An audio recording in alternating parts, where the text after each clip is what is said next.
go, yeah. You want man to man?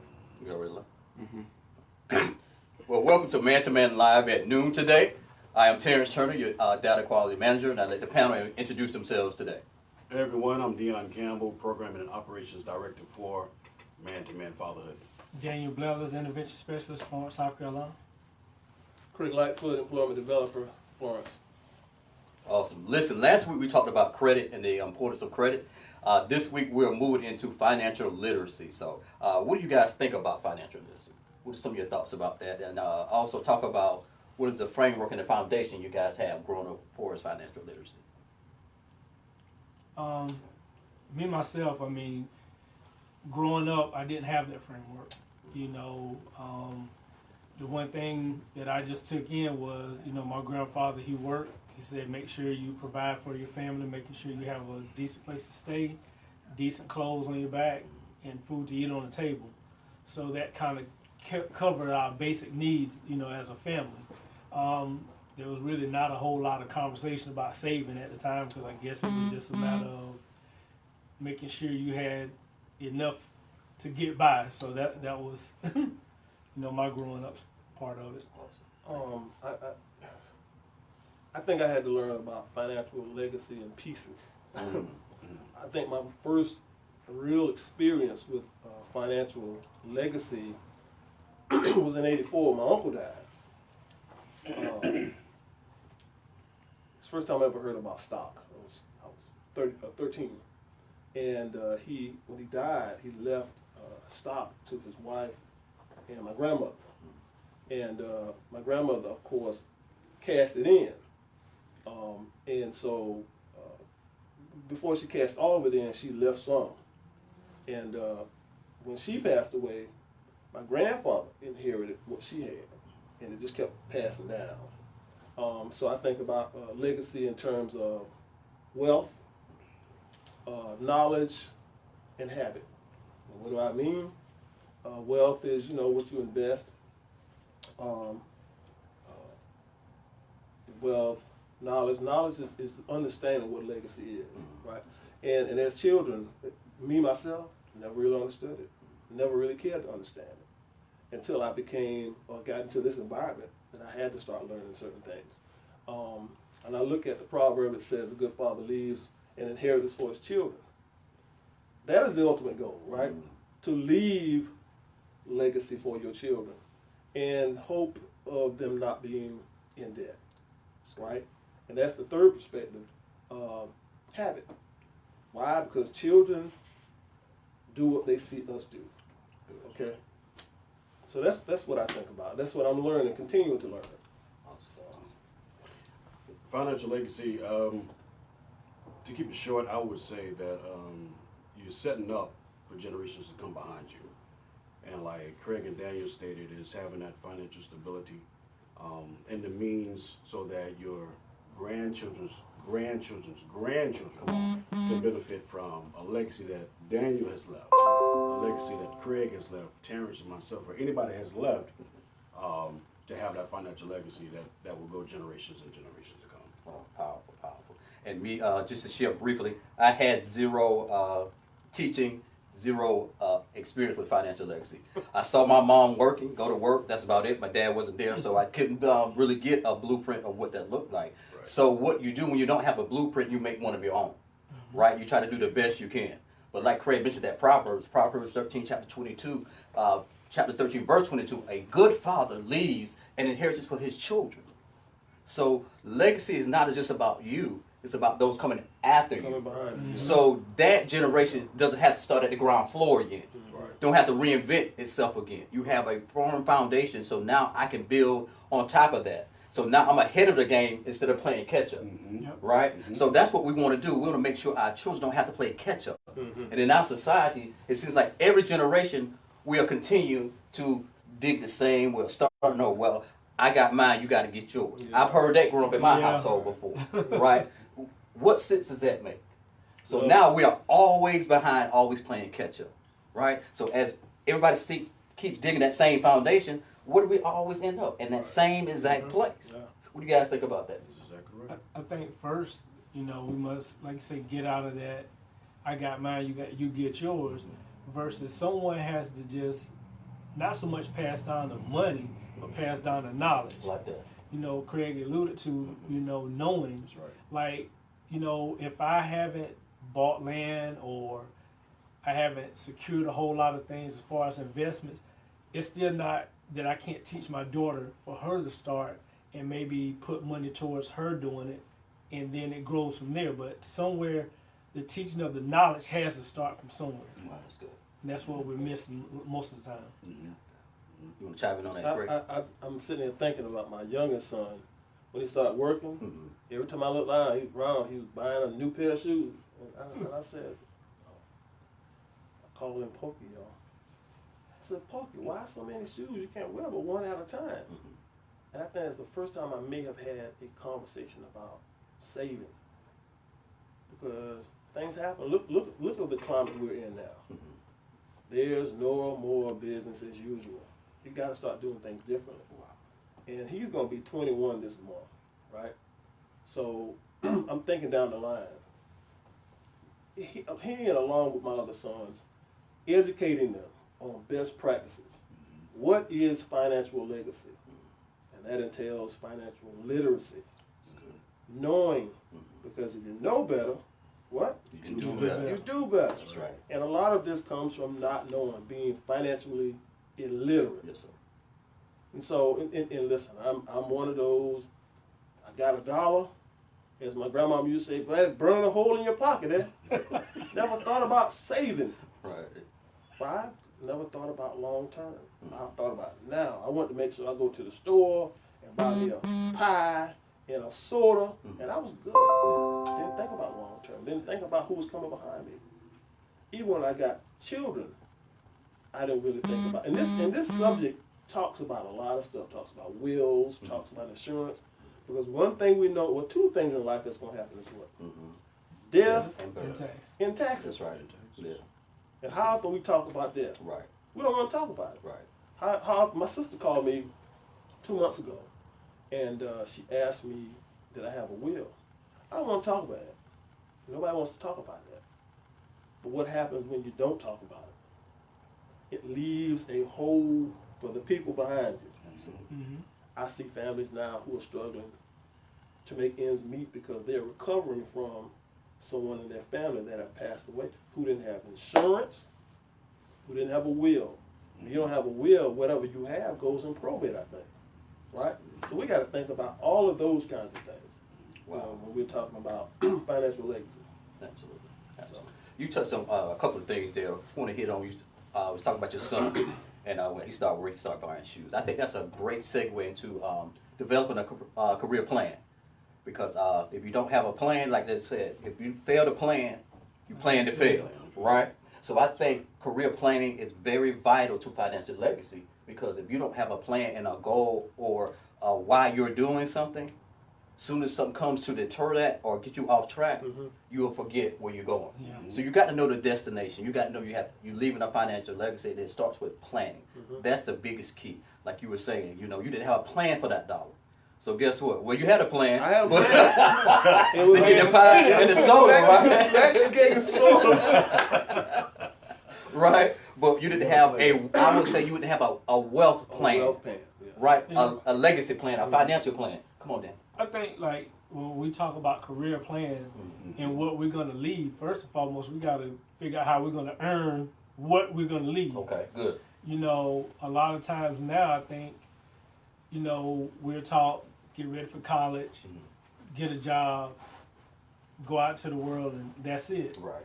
But no one's cutting, saying minimize your spending even while you're in college, minimize your credit cards, and then once you get out and you get that job, you're ready to go see the world, travel, this and that. But right then is the time to start your savings plan, so your money can grow long term versus short term.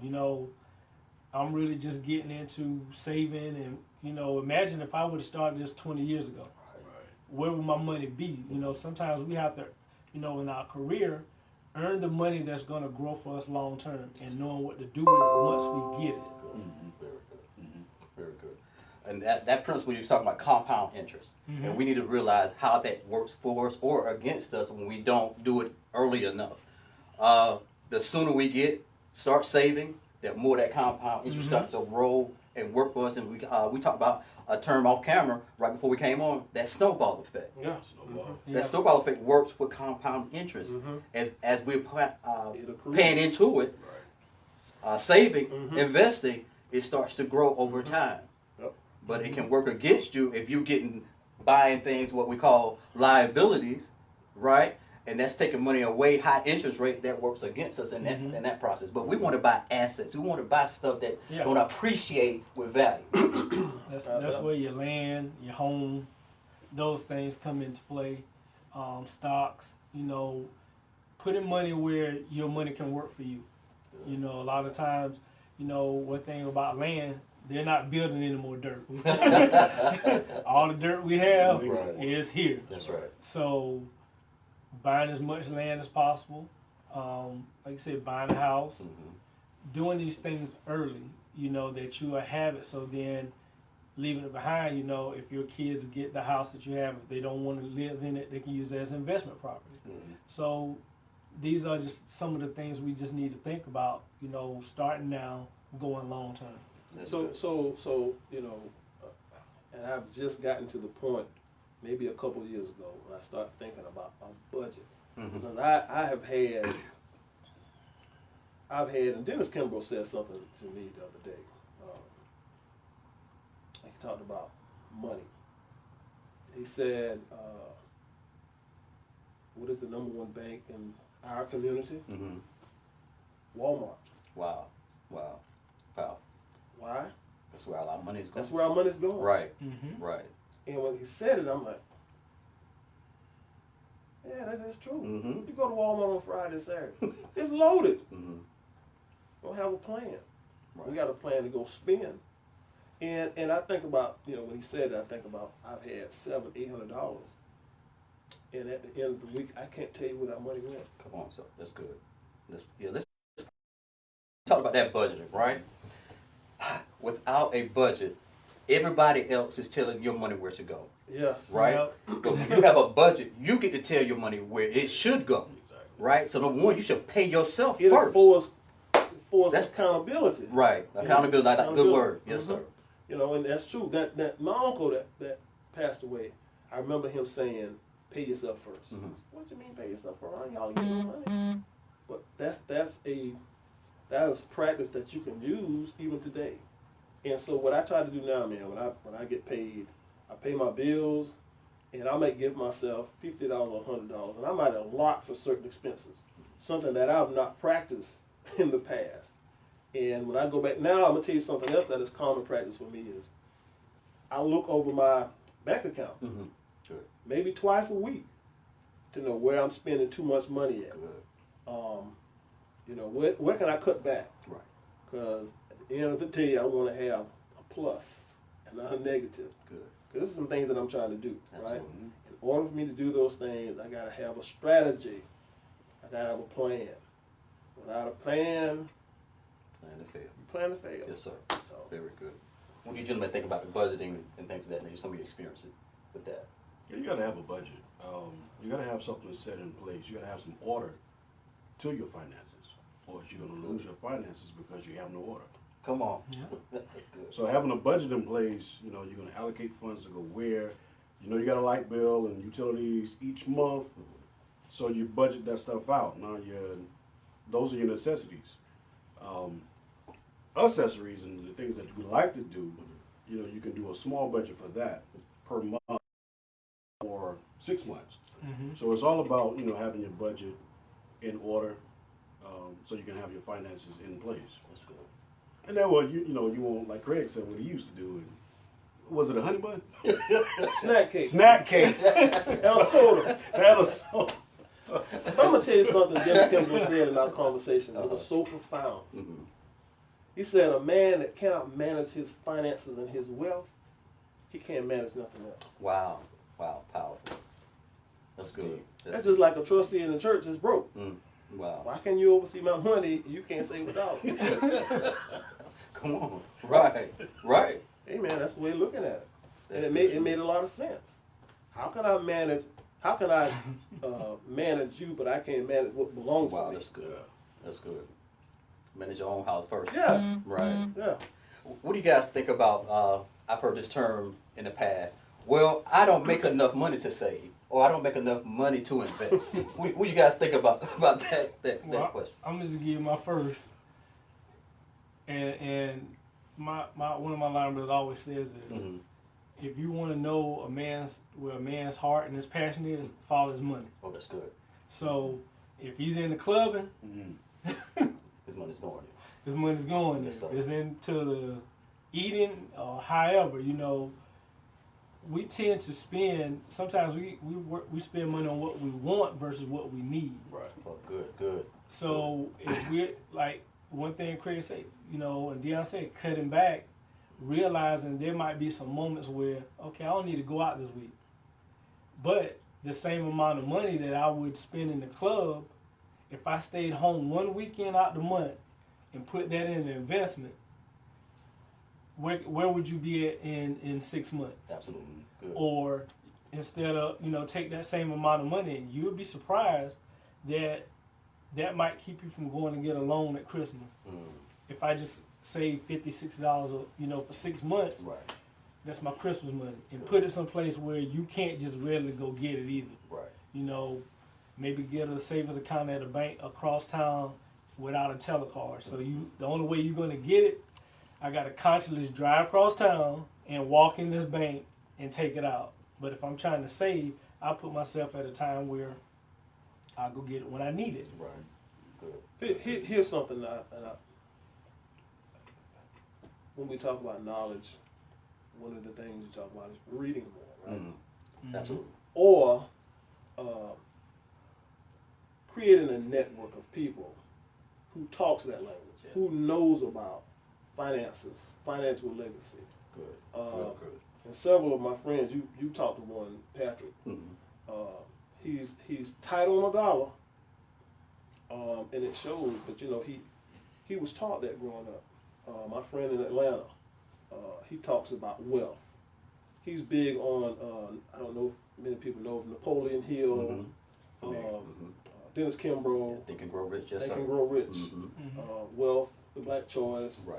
All of this is about taking care of your money, the black community, all of that stuff. And so you gotta create that network, that environment of people who's gonna talk that same language. So and I don't think how can I tell you how to do your beard if I'm not a barber? Right. And you take a little bit off the left, and I don't know. Yeah. And that's what I'm trying to do now is develop that community of people that can pour into me, that I know, like you're a business guy, you're a finance guy, Dan's a finance guy, even Anthony, in some regards, is a business guy. Yeah. And so I'm trying to, and I think this is what we have to do. We have to pull from people who know better. That's good. That's good. I like some of those points you brought up because even in the economic stability, when we're doing our normal PowerPoint presentation, it talks about education, right? And education could be formal or informal. And right, like some of the things that you mentioned are informal education, the mentors, the reading, educating yourself about financial literacy and your legacy. Man, we live in an information age now. So it's so much information that's out there that's ready and available. So accessible to you. So we just got educating ourselves about that. I just had a coworker, Mindy, that asked me last year, you ever heard of Roth IRA? Nuh-uh. So I started reading about it, and that's when I realized the Roth was named after Senator was it William Harris? And the was it 1997 was it tax relief bill? Okay. Yeah. So it was IRA, individual Retirement account. Never knew about that. Yeah. All I knew was about a 401k, and I could take my money out at a certain time. But what I learned is, but we'll get to that. No, that's good. That's good. I mean, but all of this is a part of legacy. Absolutely. And I know you guys can probably fall deeper into the differences between a 401k, IRA and all of these other types of things. Good, good. Very good. But I'm just learning about that stuff. That's good. That's good stuff, man. Because you need to realize what your employer offers, know what if they matches or and things of that nature, and find out what plan that they have. Number one, you got to know that stuff. Yeah. Right. You can't depend on your employer to teach you that, but you got to go in there and get that information. Like he was saying, those are different retirement accounts. The 401k, 403b, IRA is different type of retirement account. Never knew about a 403b until Mindy and I had that conversation. Well, you know, and I'm like this, man. I hate to sound dumb, but now I've gotten to the point where I open my mind up and say, okay, you just don't know, and it's okay. Right. That's But good. I'm learning. That's good. So. Good. You want to share something? No, I think mainly, what Craig is saying is, don't be afraid to educate yourself on what you don't know. Good. Because walking around saying, I don't know, man, I don't know what to do about it. Find someone who is doing it and pick their brain. That's good. And if you really don't know, the major thing you can do is walk into a bank. That's where your money is. Come on. If they're holding on to your money, Right. hey, tell me the best thing to do with it. I've learned about different types of credit. I just walked into the bank. Guy was like, can I help you? I was like, yeah, I just want to sit down and talk. And then every now and then when I go into the bank, make a transaction, I just go in that little room, he'll shut the door, educate me on some other things. So we have to look at not being afraid to educate ourselves. That's good. That's good. And then once you do, again, passing it down, like Craig said, get into that conversation with people who are already in it. We're on Facebook a lot, we're on the internet a lot, and there are some financial groups that's on there where people are actually just talking about managing money, investing, and stuff like that. Me and my fraternity brothers, there's a Facebook group we called the Oil Spill. Okay. And it's like, you just have guys, hey, what do you think about this company? How do you invest this? And it's just shooting out ideas, and that group has grown over 1,000. Wow. And it's just imagine, you got thousands of men all over the United States telling you about companies in California, telling you about companies in New York, how to get in, where to get in at. Hey, this company stock just fell, bro. Y'all might need to jump on that. So I'm learning different ways, the same way Craig said, just by being around different people, but just doing it via using social media. Wow, good, very good. And here's one thing I've learned. Sometimes you have in your mind that people don't want to share information with you. But if every person I've talked to and I really ask them a question about, how does this work, they are so happy to share the information. They want to pass it on. But are we asking the questions? Like you guys are saying. You guys are in different groups asking questions. Don't let your intimidation of something that you don't know stop you or deter you from asking those questions. Because what we're talking about financial legacy, right? And we want to leave a legacy better than what we had. Yeah. Right? We're gonna move on to the insurance. I remember back in the days, we had an insurance guy used to come by faithfully, Mr. Busby. As a child, I didn't understand the importance of insurance. I just knew this guy came by. He developed a relationship with the family, but as time goes, you begin to learn why insurance policies are so important, right? And it is a part of financial legacy. Yeah. So many people, it goes that word again, death. What happens when you die and you don't have insurance? Right. That burden falls on someone else. Absolutely. And it creates a debt. Now, life insurance. I don't have a life insurance policy because I don't like to think about death. Gotcha.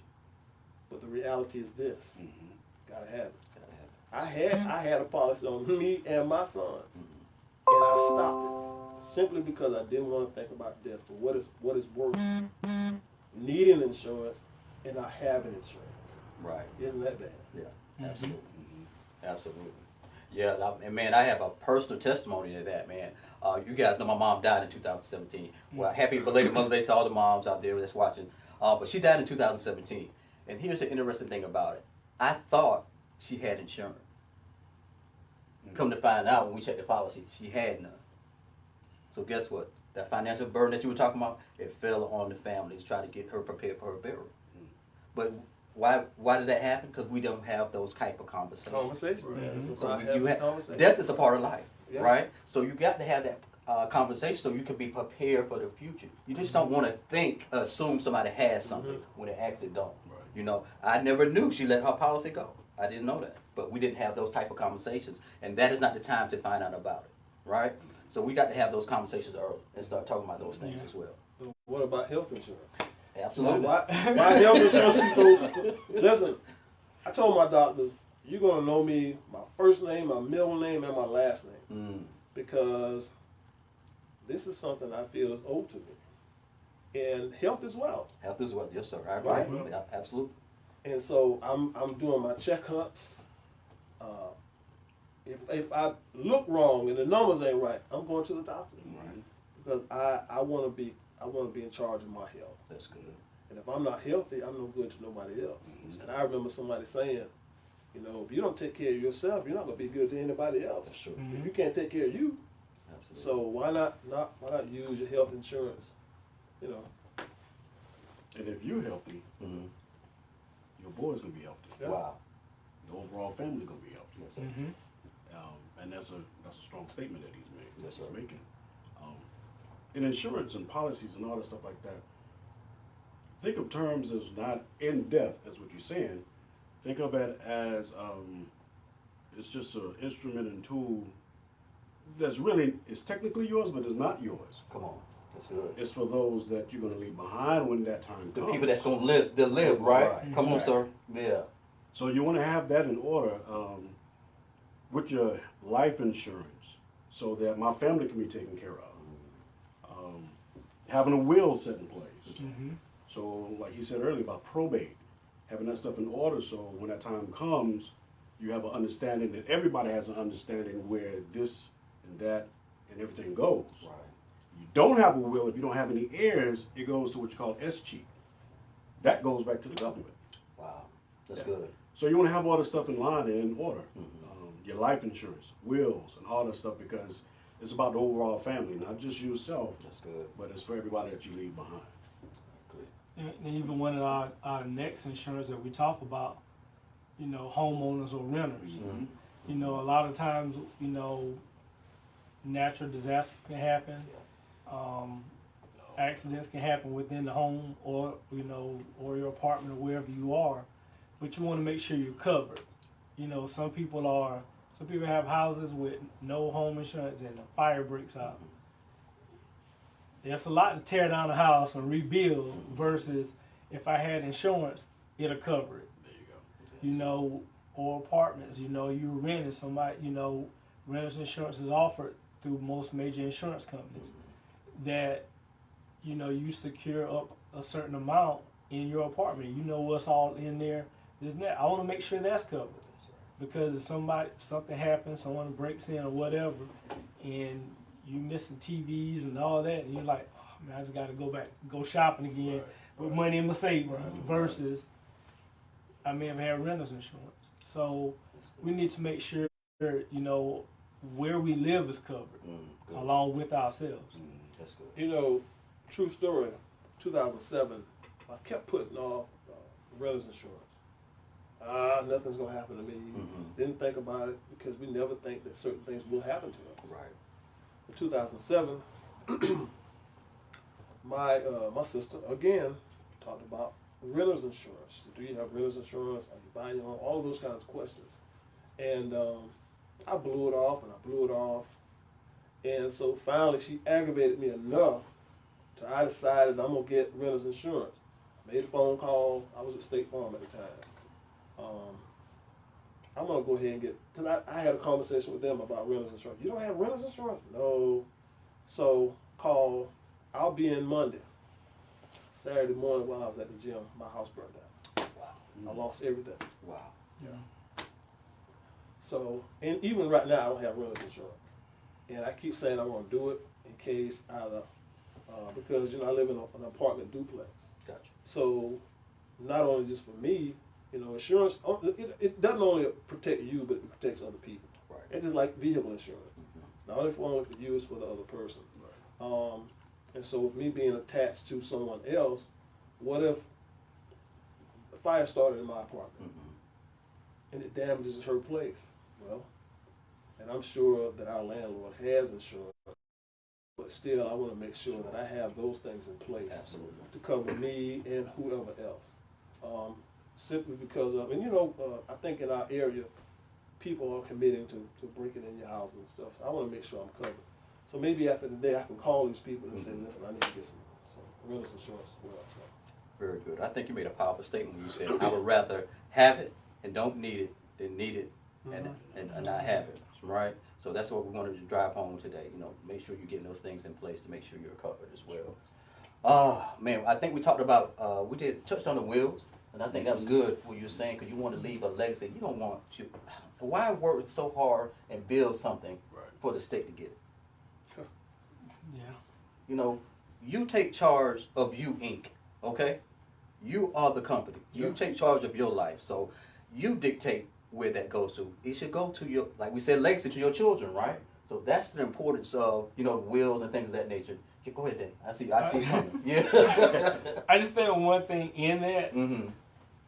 you really want to designate really where it goes, and even if you have more than one child, or you have a child here and a child there, Right.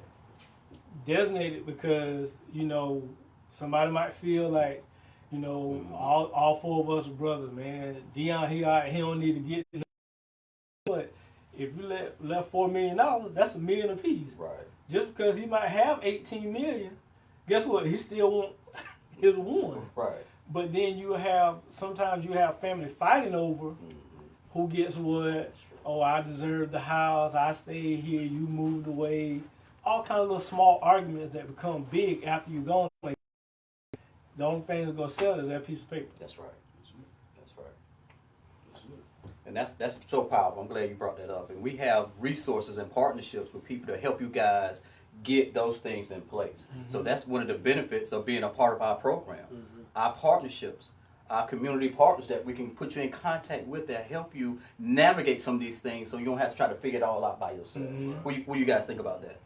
Having that partnership with legal services, that gives someone free access to learning about wills and having someone explain it to them.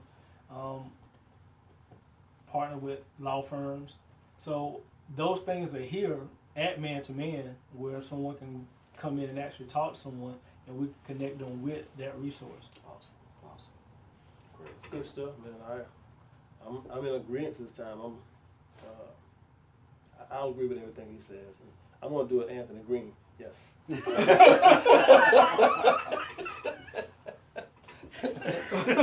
Yes, sir.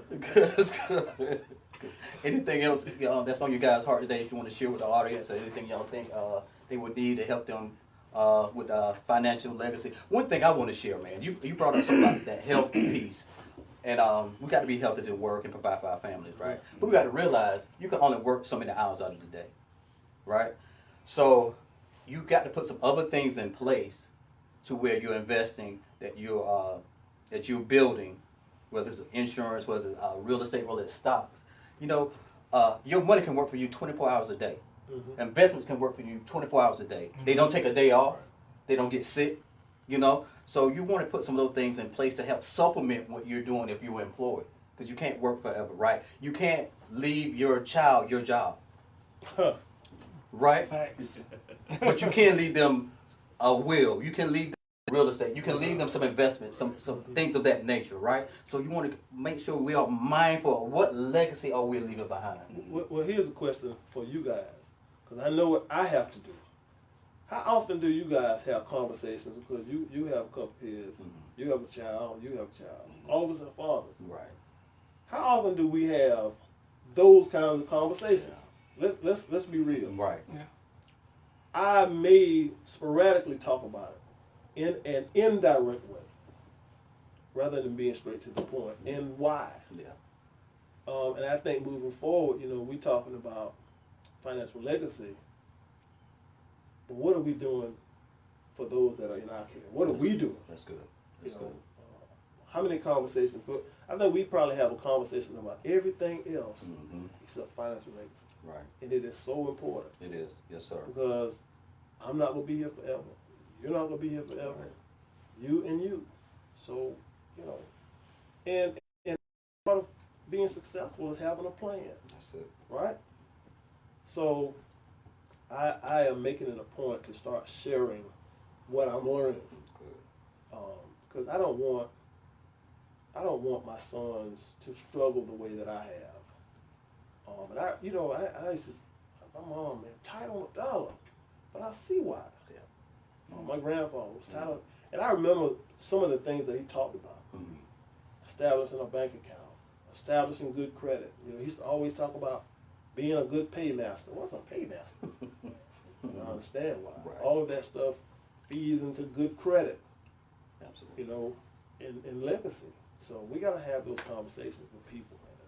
You got to have conversations with the right people too. Good. Absolutely. Right? Good. Thank you. I'm glad you said it with the right people, Yeah. with the right information. Yes, sir. Yes, sir. Any other thoughts before we sign off today, fellas?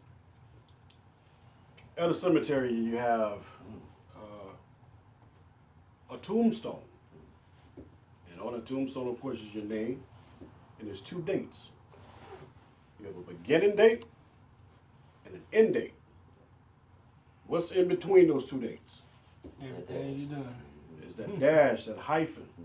And that's your legacy. That's good. What have you done? What would that tombstone say about the life that you lived? The legacy that you're leaving is in that dash. So, you know, like we're talking here and have more conversations about this, let's work on that hyphen. Work on that hyphen today. And I'll follow one thing you said, even in that. Where are the most millionaires at? In the cemetery. In that cemetery. Yes, sir. And the thing of it is, so many millionaires have died with their dreams, or people have died with the knowledge without giving it or sharing it. So, feeding it back into a point Craig has made, talk about it. You know, we're here, talk about it with your kids. If they can understand how to spend your money, they can understand how to save theirs. That's right. And sometimes if you're not able to leave your kids alive, but leaving with the knowledge of them knowing how to save and build might help them longer than what you left them. That's good. You know, if I can teach my child how to save $100,000, I only have a $25,000 life insurance policy. Which one has more value? So, take time, teach your kids, sit down, talk with them about budgeting. And one of the best things you can do to teach your kids about budgeting, one, is sit down with your bills in your house and your check. So they, you know, they might sit there and dad been driving the same, you know, car for a nice car for 7 years, but let me show you how much this car really costs. Let me show you there's insurance. Let me show you I have life insurance on me and you, health insurance, what all this is. And we have budgeting tools that we can sit and show fathers if you come in that just lay it out. Put everything out there, bills versus your check. Make a game out of it. No, I like that. So, that's it. Good. Like I mentioned earlier, get you some good reading material. I bought some. Since what we're going through now, I've been doing a lot of reading. Just taking piece by piece, and you and I had a conversation with Dr. Dennis Kimbrough. But the one book I'm going to get, and this for anybody that's watching, Powernomics by Dr. Claude Anderson. My best friend raved about this book, and I have not been a Dr. Claude Anderson fan, but the book is very, what is the word that you use? Very powerful. It talks about establishing wealth in the black community. Dr. Claude Anderson. So that's something on my wish list that I'm gonna get. Awesome. So, yeah. Amazing. I like that because you know readers are leaders, right? Yeah. So we want to be leaders of our families and leaders of our community. All right. We thank you guys so much for tuning in today. We hope that we provided some value to you. If we provided value, and I think we did provide some value today, we want you to invite, share, and like the content that we're doing. We're coming every Monday at 12 noon. We had a few technical difficulties this morning, but other than that, we'll be every Monday at 12 noon. So tune in, like, share, comment, And also visit our website address of www.mantomanfathers.com. That's www.mantomanfathers.com. You have a great day, and we'll see you next Monday, 12 noon. Have a great day.